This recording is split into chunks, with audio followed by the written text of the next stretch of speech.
Hi, welcome to Quarantine Cooking at Fayette County Public Library with Miss Lisa. Thank you for coming to our third episode. Today we are going to be making Zeppoles. Now, before we get into baking them, I was going to tell you a little bit about their history. Zeppole is a typical Italian pastry, and they are served in Italian communities all over the world. Now, it's traditionally consumed on St. Joseph's Day, which is celebrated on March 19th. Now, according to legend, back in the Middle Ages, there was a severe drought, and the people prayed to their patron saint to be able to send the rain. They promised God that if he answered their prayers, they would make a great big feast for St. Joseph.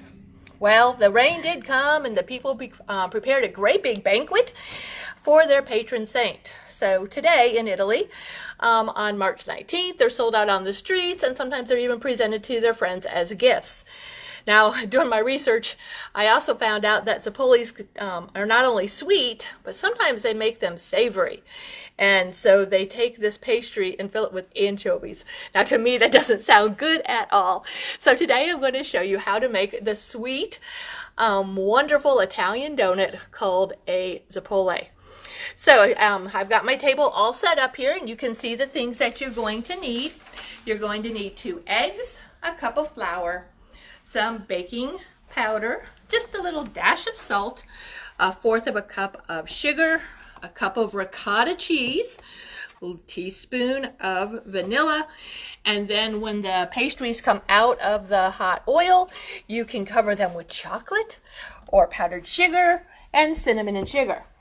So before we get started, we need to go ahead and turn our skillet on to 400 and pour in fresh oil. It's important that the oil is fresh so that it bakes up nice. So we're going to pour in enough to cover the bottom, and that's going to heat up pretty quickly for us while we put our ingredients together. All right, so the directions I have says it's as easy as making pancake mix. So here's what we're going to do. We're going to take our 2 eggs and crack them and put them into our baking pan. So there's 1. And here's the second one. And the directions say to beat it fiercely so that it's sort of foamy. I'm just using a fork today, but you could use a whisk, whatever you have, to beat up those eggs really good and get them a little foamy.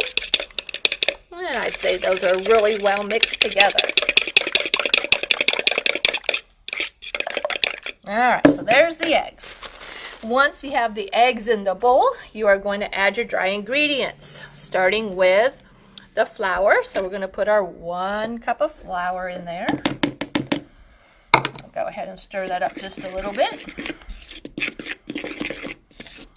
Our next ingredient is the baking powder. So you're going to need 2 teaspoons of that. So we'll go 1 and 2. That takes care of the baking powder. Stir that on in there just a little bit. Okay, and then it says a dash of salt. So you just need a couple little sprinkles of salt in there. There's a little dash. Then the secret ingredient is this ricotta. So I'm going to take this ricotta, and we're going to need 1 cupful. So I'll go ahead and put it in here to measure it out. Pretty sure I have a whole cup here in this container. Perfect. Okay, so we're going to take that cup of ricotta, pour it into our batter, and we're going to stir that ricotta in with that flour and egg. Just make sure all those dry ingredients get swirled together in with that ricotta. Now the last thing we need to do is add a teaspoon of the vanilla. So I'll measure out a teaspoon of vanilla and put it in there and mix it up. Okay. Hopefully my oil is about ready so that we can start cooking these. Okay, and again, the size, you can make whatever kind of size you want. I prefer just to make little bite-sized ones so that we can just pop them into our mouth. Plus, they cook faster that way. All right, everything is mixed really well together. It's a lot like pancake batter. It's very sticky and creamy. So I think we're ready to go ahead and try it into our oil. Let me just give it a little test. It might not quite be ready yet. That might be a problem. All right.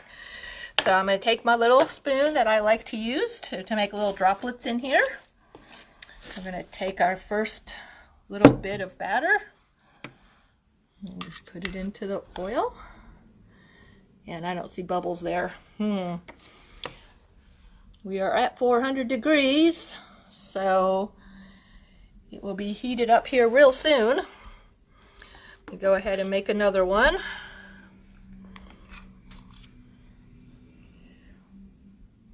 Oh, I start to see it bubbling. So we're going to go ahead and get all 8 of them in here. It takes just a minute or so, especially once the oil is really hot, to fry these wonderful Italian donuts up. Yep, you can start to see the bubbles, and that's letting you know it's cooking. That ricotta cheese just adds a really yumminess to these donuts. So I'm so excited to get them out. We're going to cover them with chocolate first. We're going to do a little drizzle of chocolate. The second batch I'm going to cover with some powdered sugar, and then I'm also going to use cinnamon and sugar. Now, I've also been told that they can put like raspberry jam on top of them if you like that. So there's lots of different things. You can be creative and do whatever your family likes when it comes to these type of desserts. All right, I'm not quite sure they're totally ready yet. Let's flip this first one over and see how it comes. It's not quite ready, but you can definitely hear the crackling. It's starting to cook. It's going to be awesome. So, again, this is Quarantine Cooking with me, Miss Lisa. And if you have any questions or any comments, please add it to the bottom of our feed here as you are watching. If you make some at home, again, we would love to see pictures. We got one person adding some pictures last week for us with the apple fritters. So we'd love to see that you are actually trying this at home, so that we just like to know that you guys are watching. So help us out by making some comments and putting some pictures on if you try this at home. All right, these are really bubbling now, so I think I'm going to go ahead and flip these over. And there you go. You've got that nice rounded brown, light brown coating on them. And you can hear them popping and sizzling in the pan. All right, and once you turn them over, it doesn't take much longer because it just really needs just to cook through. And that ricotta on the inside is nice and warm and creamy so that when you bite in, it just oozes into your mouth. All right, let's try this last one here. Not probably quite ready. So, and again, you're going to want to drain the oil off of these. So I have a setup over here with my cooling racks and the paper toweling, so that you're going to want to put them on the paper toweling so that it will soak up any of the grease as you're pulling them out. And then you can immediately frost them or decorate them however you would like. All right, it looks like these first ones are ready to come out, so I'm going to come and put them over here. Now, I would say that they sort of look like my apple fritters from last week. I mean, they're sort of the same size and the same coloring, but the ingredients are so different, and these are just so tasty. If you like donut holes, you'll definitely like these, because the filling inside with that ricotta cheese is just so awesome. All right, I'm going to leave those two in there for just a little bit more. All right, I'm going to go ahead and start my next little batch here. And then I'm going to show you how we're going to decorate that first batch. All right. This batch will go a lot faster since the oil is ready. And they're frying up so wonderfully. Nice little dollops of dough. Let me check these over here if they're ready to come out. Not quite. Alright, so we're going to come over here, and I have melted some chocolate. Actually, all I did was take some chocolate chips and just melt them in the microwave. So you could use this or other chocolate syrup. And you're just going to want to sprinkle, or just, not sprinkle, you can't sprinkle melted chocolate. You're just going to want to drizzle a little bit of that on your Zeppole. And decorate it however you like. It's a little thick, so it's not looking super pretty, but it will taste very yummy. Let's go ahead and put a couple stripes on that one.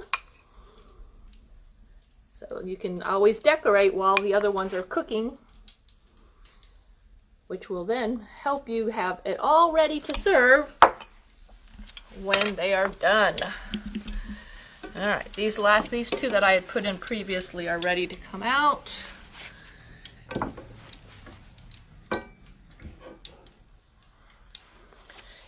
And I bet these other ones in here are ready to flip. Let's see, since we decorated. Alright, nice and brown. If you use old oil, it's gonna look browner and almost burnt. You're not gonna want to do that. You want to use fresh oil. There we go. Look at those. Alright, well those are cooking here. I'll quick decorate these other two. We'll pull those out and we'll decorate them a little bit of a different way. So again, if you really want it sweet, I suppose you could always add a few sprinkles in there. That would really really make a sweet donut type dessert for your family.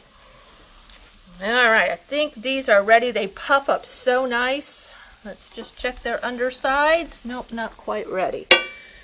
If you look, you can see that the undersides are still very pale. You want to try to match the brownness on the top and the bottom so that they are totally cooked all the way through. Alrighty. We're going to pull these out, and this time I'm going to be decorating and putting some powdered sugar on them. So we had another 30 seconds there. Let's see, are they ready? That one is. Here you can see how it's puffed up. It's almost like a little cream puff inside. Yeah, these are looking really nice. Go ahead and take that over here. You can see how puffy they get from just that creamy batter really puffs them up. And I'm going to go ahead and put just a few more inside the oil here to show you one other type of decorating. And we'll be about done. So you can see that you can fry up very yummy desserts for your family, and it really doesn't take much time at all. It's quite amazing. And again, I'm using the electric skillet, but at your house you can use it right there on your stove. Just be careful. It's best to have a deep dish pan so that the oil doesn't spray all over the place. And wear an apron so that you don't hurt any of your clothes. Okay, so with these other ones that I just pulled out, we are just going to take some powdered sugar, and while they're still hot, we're just going to sprinkle those with some powdered sugar. And it makes it look so pretty and so yummy. All right. So that's one other way that you can decorate your Zeppoles. And if I'm saying it wrong, somebody can correct me. I am not Italian by any means. So they're really looking yummy. And I know the library staff here is really looking forward to eating them with me here in just a few minutes. All right, let's check this one. Oh, yep, nice and brown. All right, you can see that the outer edging is a little bit darker. It's really perfect frying. All right, we're about done here, folks. I'm going to pull these out, and we will decorate them with some cinnamon and sugar, which is something that I've enjoyed even as a child. We would do things with cinnamon and sugar at my house with my parents. So you can see I still have batter enough for probably another batch. So this again makes about 24 yummy little Zeppoles. Enough for a family to gobble right down after dinner. So get your frying pans out and make a wonderful dessert for them. I'm sure that they would love to have something different to try. Sometimes it's boring having the same thing over and over again. This would make a great treat for them. This is Memorial Day weekend, so maybe you could go out and surprise them with a new treat. Okay, so these are ready to pull out. So we'll just go ahead and stick them over here on the paper toweling.